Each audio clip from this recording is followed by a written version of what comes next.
Hey, happy day. There's three groups of people that spend other people's money: children, thieves, and politicians. All three groups need supervision. Wow.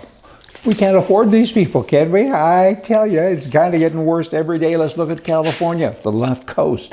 I mean, these people, they embrace progressive plans. They've legalized drug use, decriminalized shoplifting, and defunded police, and normalized promotion of transgender and homosexual lifestyles.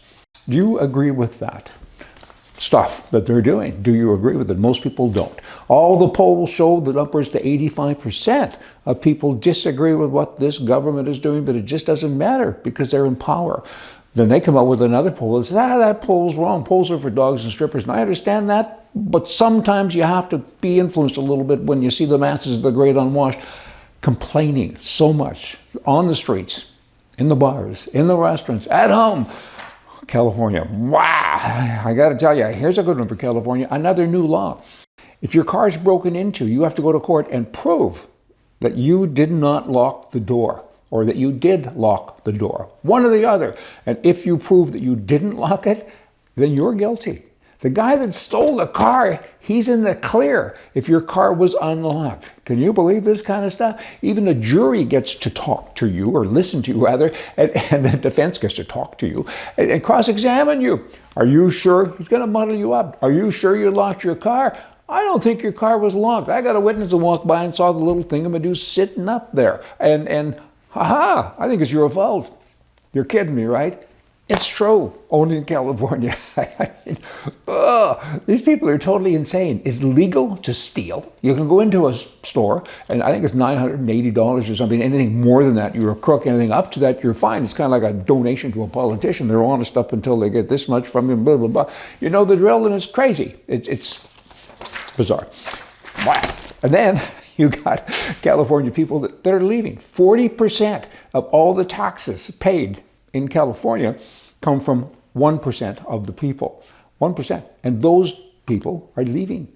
They're leaving. They're saying, we can't do this anymore. You're taking away all of our freedoms. And the taxes, you're taxing money that's already been taxed. And we're kind of getting mad now. Canada, they're experiencing the same thing. They've got huge immigration. They're bringing in millions of people. And that's another story. Trudeau, the prime mistake, he's destroying the nation. Just totally destroying it. But the real Canadians are saying, we don't like this. We're leaving. And there's hundreds of thousands of Canadians leaving. And even with this mass immigration thing going on, the population is going down. And where are they going to? Lots of different places. Mexico, even Venezuela, you can imagine. I've talked to people that are moving to Venezuela, and they say, it's got to get better. They've already had the Trudeau there. And now I think they're coming back. Blah, blah, blah. Canada, what a sad story. Some of the immigrants that have come, they're leaving. Because they're saying, hey, the guys that are supposed to support us, they're leaving. So it's kind of crazy. Now, you got Bill C-21 in Canada, the new gun laws. Several months ago, the prime minister came in and he froze. Somebody did a bad thing, murdered some people with a long gun. Trudeau's response was he put a freeze on handguns to all of the people who legally owned them. Great response. And now it's law. So if you have a handgun in Canada, you can still shoot it for a while. I'm sure he's going to ban firing ranges next and ammunition and everything else. But at the moment, you can still shoot it, but you can't take it to a gunsmith unless you go to the police and get a permit, which is nuts. Everything about this is crazy. But you can't sell it. You can't transfer it to anyone. And when you die, the police come and take your guns and they destroy them. So if you have a gun collection, it's worth nothing now. A handgun is worth zero in Canada. So the government of Canada has come along and taken billions and billions of dollars of property away from Canadian citizens. The most law-abiding Canadians in the entire country. That's what's happened. I know a guy who has $1 million worth of handguns. It's a collection. It's incredible. He's getting divorced. It's quite hilarious. They go to court, and the wife says, I want half of that, because I, too, have a gun license, and I contributed to that collection. And the judge said, I don't know what to do, ma'am, because I can't give you half, because the guns are worth nothing. She says, they're worth $1 million, and they're worth nothing. In terms of the law, that's the case. They have no value.